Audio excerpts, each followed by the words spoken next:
An explosive eruption occurred at Kanlaon Volcano, that's according to PHIVOLCS. The eruption began at 5:51 a.m. today, April 8, producing a 4,000-meter tall plume drifting southwest. With alert level 3 in effect, authorities are urging residents to stay vigilant and follow evacuation orders if necessary. Let's get more details on our top story for today. Let's talk to PHIVOLCS Volcano Monitoring Chief Mariton Bornas. Welcome to Morning Matters. Good morning. Good morning Okay. to all. Mariton, give us a situation, the latest over there at Negros Island. Okay, so we had a minor explosive eruption that began at 5:51 in the morning, and this lasted for 56 minutes. Based on our visual and seismic monitoring, the eruption produced a short, around 2 to 3 kilometer long pyroclastic density current that descended the southern slopes, going to the municipality of La Castellana. And there were also large fragments that were thrown out of the ground, landed within a kilometer of the summit vent. And right now, as communities west of the volcano are still experiencing ashfall, we will be sending a team to assess the extent of the ashfall so that we can also estimate the volume of this eruption.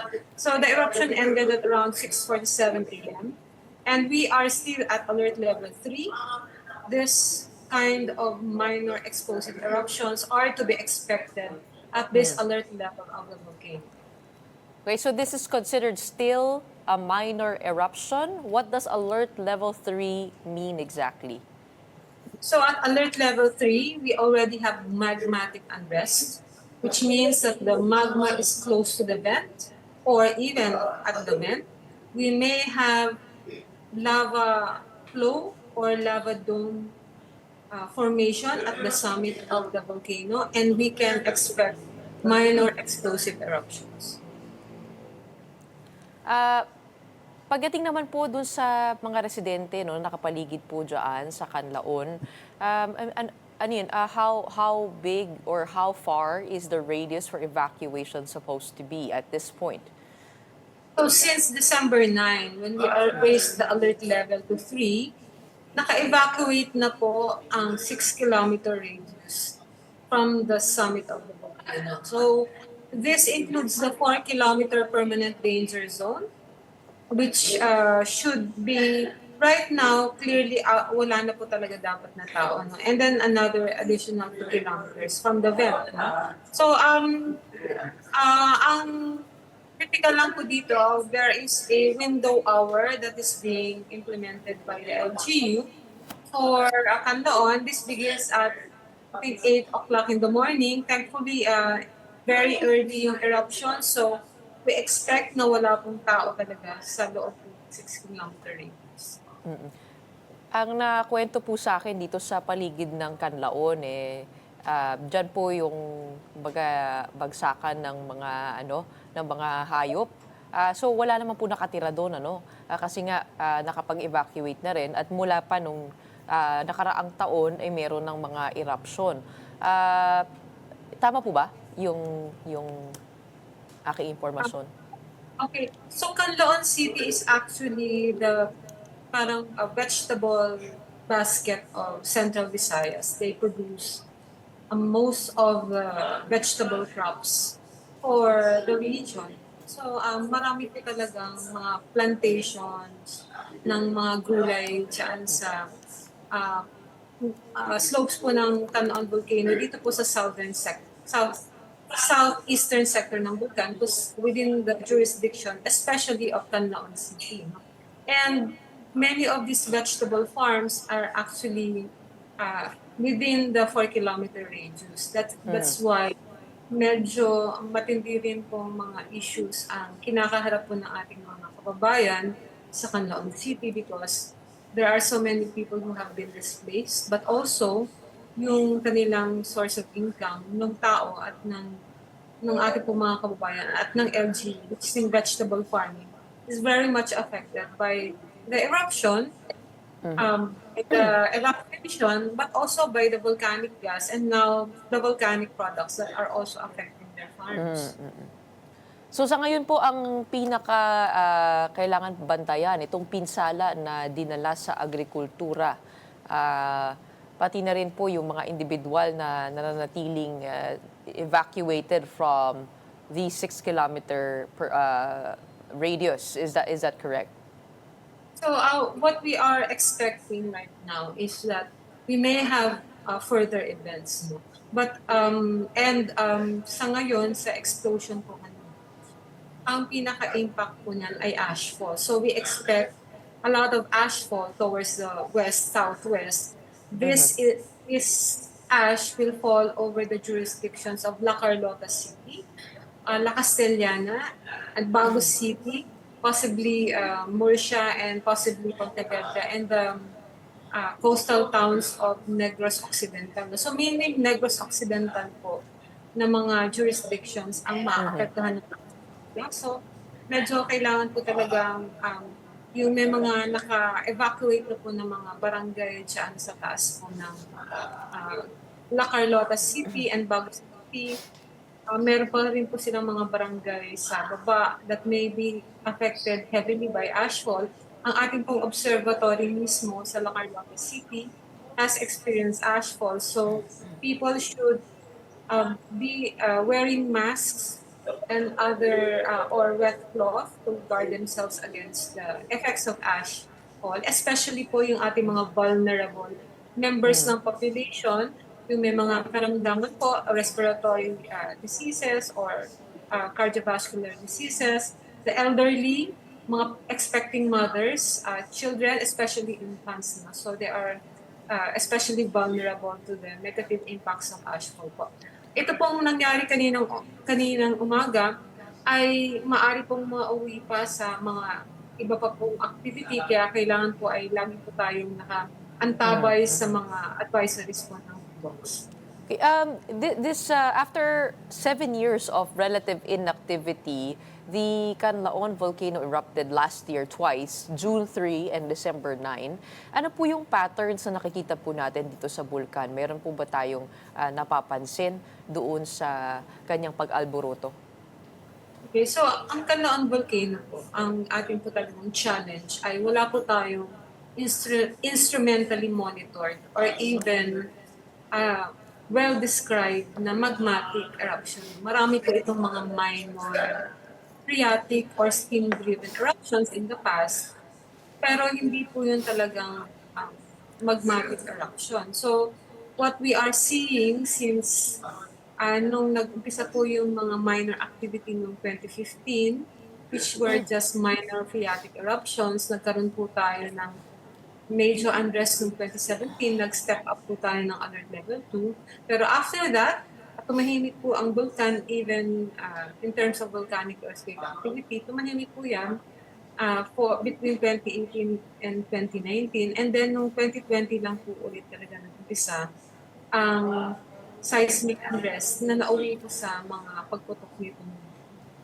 2024. Now, what we have been seeing since 2024, since the first eruption on June 3 and then the second on December 9, may nakikita po tayong pattern kung saan nung June 3 po ay nagkaroon po tayo ng swarm, ibig sabihin po ay kabit-kabit po ng mga volcanic earthquakes.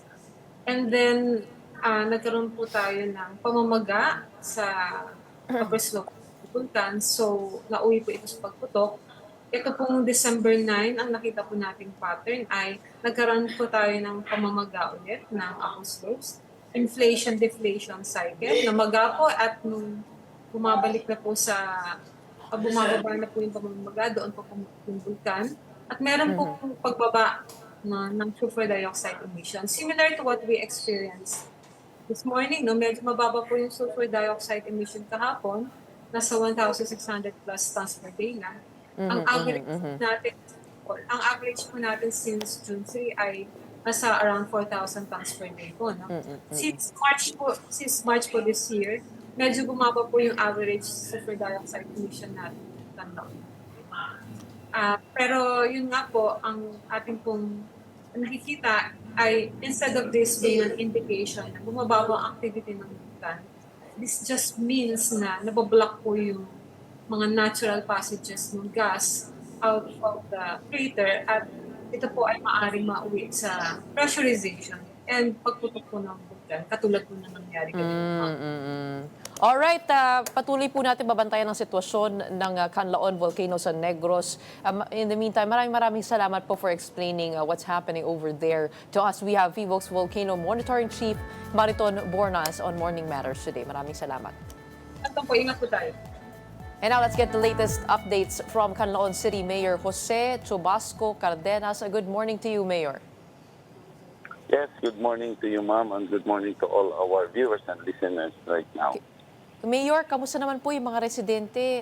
Sabi po sa atin nung PHIVOLCS mula pa nung Disyembre ay nakapag-evacuate na po yung mga nandoon sa 6-kilometer radius. So ano po yung kondisyon at sitwasyon po dyan ngayon? Yes, as of now, the residents of Canlaon City do not feel any panic at all since the volcano is part of our daily lives already. We have a system wherein if there are minor eruptions like this, now automatically the people residing within beyond the 6 kilometers will just get ready in order for them to pack up if necessary. But the people residing within the 6 kilometers are now in the evacuation centers. So the residents in that area do not have to worry at all. But as of now, we are experiencing a bit of ashfall now on that area since at around 5:51 a.m. The plume of the eruption is quite high. So the ashfall also reaches far. So that's one thing that affects also our agricultural products within the 6 kilometers. Yun nga po yung napag-usapan po namin, yung pinsala sa agrikultura. How is the city or the province adapting to this? Yes, actually, based on our survey, the farmers of Canlaon City is experiencing a big loss in terms of their products. It reaches around 1.4 billion in June eruption up to the present. So as of now, we are supposed to be on our recovery program, wherein we are preparing to give shelter assistance to our constituents. But with the current situation, the assistance, the shelters such as the GI sheet, will just be eaten by rashes. Because we all know that ashfalls causes rashes on the GI roof. So, ang nangyari, pabalik-balik yung mga yung mga assistance natin. But for now, we strategize it to really paint it before giving it to the constituents residing within that area. But hopefully, if the volcanic unrest will stop, we are hoping and we are praying on that. It's because it's really a burden. It's really somehow not so suitable or not favorable to the people inside the evacuation centers because they are spending more than double than they are used to. Could you imagine that they will be paying their fare going to their respective areas to till, because the 6 kilometers danger zone is also a agricultural center of Kanlaon City. It is the vegetable area. So the vegetables are planted within that area. So the cost of production of the farmers being doubled due to their distance every time they are going to till their respective area. So pabalik-balik po sila doon, ano? Pero yung evacuation center po nila, nasaan po yun? At inaabot din po ba ng Ashfall ito sa ngayon? And have they been there for the past 4 months? Yes, the evacuation center is beyond the 6 kilometers Okay, danger zone. all right. The evacuation center is within 9 to 10 kilometers danger zone. So, Ashfall didn't reach in these areas. But that is okay. why it is really a burden on the part of the evacuees. Since they're stealing their lands, they have to pay on their transportation. But the government, the government provide the transportation for them to go on the respective areas. But some choose to ride their motorcycles to get in the respective farm so that they can feel it. So that is why the cost of production is being doubled because they are spending for fuel every day because they are not allowed to stay within the 6 kilometers danger zone. Okay, Mayor, it seems that there is a pattern being established or being seen by PHIVOLCS na kabit na volcanic earthquakes dito at parang binablock daw yung passageway. Kaya imbis na makalabas yung sulfur dioxide, mas nagkakaroon ng mas malaking pagputok. No? Pangatlo na po ito, June 3, December 9 at ngayon pong araw. Ano po ang panawagan po ninyo sa mga residente na nandyan sa ngayon while we are looking at this volcano and tayo po ay nag-iingat? What is your call also for help from the people who are watching and wanting to give aid to Negros? Okay, ma'am. My calling to the people of Canlaon to just be vigilant with the current situation of the volcanic unrest since we already conducted drilling when it comes to volcanic eruption. So I am calling to the people beyond the 6 kilometers danger zone to just prepare all the time. Now, we do not know the behavior of the volcano, but it is better to be ready than feel sorry. So I'm just calling to the constituents of Canlaon City beyond the 6 kilometers danger zone to also prepare. If necessary, please prepare your go bag, your important things.